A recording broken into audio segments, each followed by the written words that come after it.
देखिए बच्चों, जैसा कि मैंने आपको समझाया था कि रासायनिक साम्यावस्था अभिक्रिया में कब स्थापित होती है किसी भी उत्क्रमणीय अभिक्रिया में, जब अग्र अभिक्रिया का वेग पश्च अभिक्रिया के वेग के समान हो जाता है। तो इसकी कुछ विशेषताएं हैं, ये भी समझ लीजिए। रासायनिक साम्यावस्था की कुछ विशेषताएं क्या हो सकती हैं।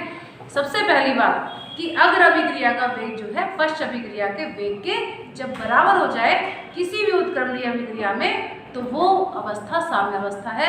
ये इसकी पहली विशेषता है।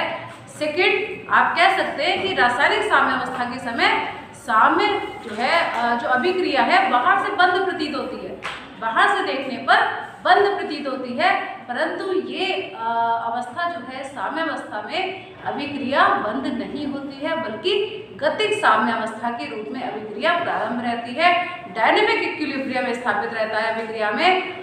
अभिक्रिया जो है वो चलती रहती है, लेकिन वास्तव में सामने से देखने पर बंद प्रतीत क्यों होती है? क्योंकि जितने अभिकारक के अणु जो है वो उत्पाद में कन्वर्ट होते हैं, सेम उतने ही उत्पाद के अणु अभिकारक में कन्वर्ट हो जाते हैं। इसलिए हमें बाहर से देखने पर दोनों की जो सांद्रण है वो परिवर्तित होता हुआ प्रतीत नहीं होता है, बल्कि स्थिर प्रतीत होता है। मतलब अभिक्रिया का सांद्रण साम्यावस्था में उत्पादों और अभिकारकों का स्थिर रहता है। मतलब जो कंसंट्रेशन है अभिकारकों की और उत्पादों की, रिएक्टेंट और प्रोडक्ट्स की, वो साम्यावस्था के समय स्थिर हो जाती है, ठीक है, परिवर्तित नहीं होती है।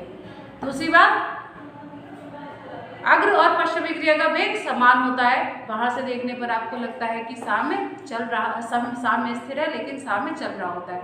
तीसरी बात, यदि किसी उत्क्रमणीय अभिक्रिया में जो रिएक्टेंट है या प्रोडक्ट है उनमें से कोई पदार्थ यदि गैसीय होता है, तो हमें क्या करना होता है, ये उत्क्रमणीय अभिक्रिया बंद पात्र में करनी होती है। इसमें करनी होती है बंद पात्र में, जिससे कि जो गैसीय पदार्थ है वो अभिक्रिया से बाहर ना चला जाए और अभिक्रिया जो है पूर्ण ना हो जाए। क्योंकि अभिक्रिया हमें रिवर्सिबल चाहिए, और रिवर्सिबल प्रकार की अभिक्रिया है, उत्क्रमणीय प्रकार की अभिक्रिया है।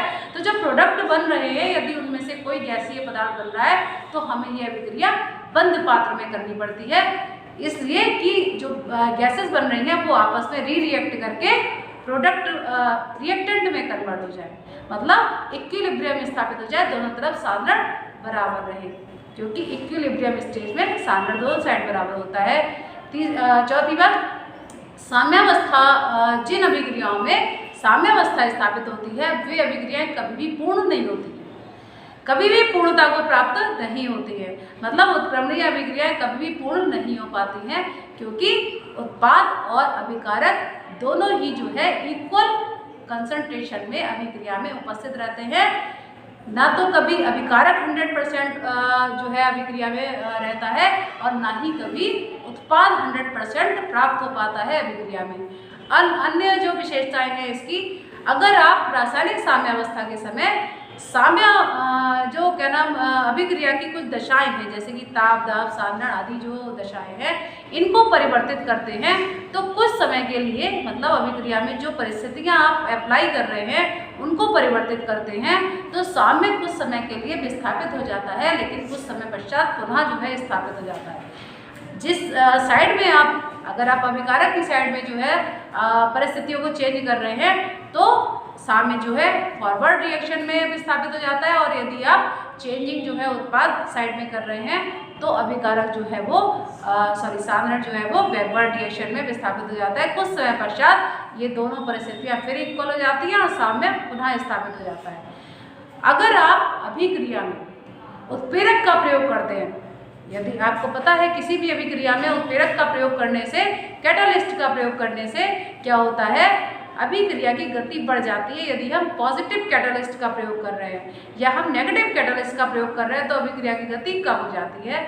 यदि हम साम्यावस्था में उत्प्रेरक का प्रयोग करते हैं, तो अभिकारक की साम्यावस्था पर जनरली कोई प्रभाव नहीं पड़ता है। क्यों नहीं पड़ता है? कि जिस रेट से फॉरवर्ड रिएक्शन बढ़ती है, उसी रेट से बैकवर्ड रिएक्शन भी बढ़ने लगती है। मतलब अभिक्रिया की साम्यावस्था पर विशेष प्रभाव नहीं पड़ता है, कोई प्रभाव नहीं पड़ता है, हम कह सकते हैं नेग्लिजिबल कह सकते हैं इसे, जब आप कैटलिस्ट का यूज़ करते हैं किसी भी अभिक्रिया की साम्यावस्था पर। लेकिन क्या हो सकता है कि अभिक्रिया कुछ तेज़ी से हो सकती है, उसकी जो रेट है वो कुछ बढ़ सकती है।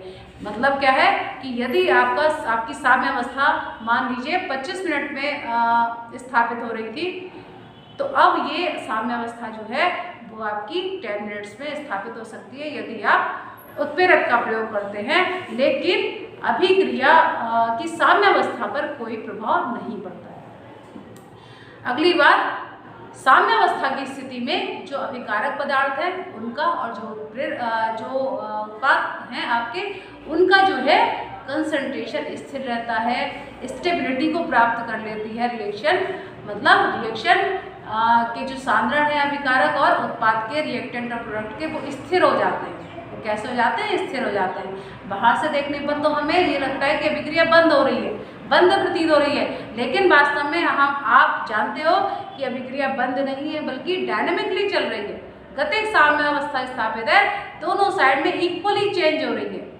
जितना अभिकारक चेंज हो रहा है उतना ही उत्पाद चेंज हो रहा है, मतलब इक्वली इंटरचेंज हो रहा है दोनों आपस में। तो हमें कहना चाहिए कि अभिक्रिया जो है वो डायनेमिक इक्विलिब्रियम में रहती है, गतिक साम्यावस्था की स्थिति में रहती है। तो ये कुछ 3 विशेषताएं इसकी रासायनिक साम्यावस्था की स्थिति में किसी भी उत्क्रमणीय अभिक्रिया की। ठीक है बच्चों।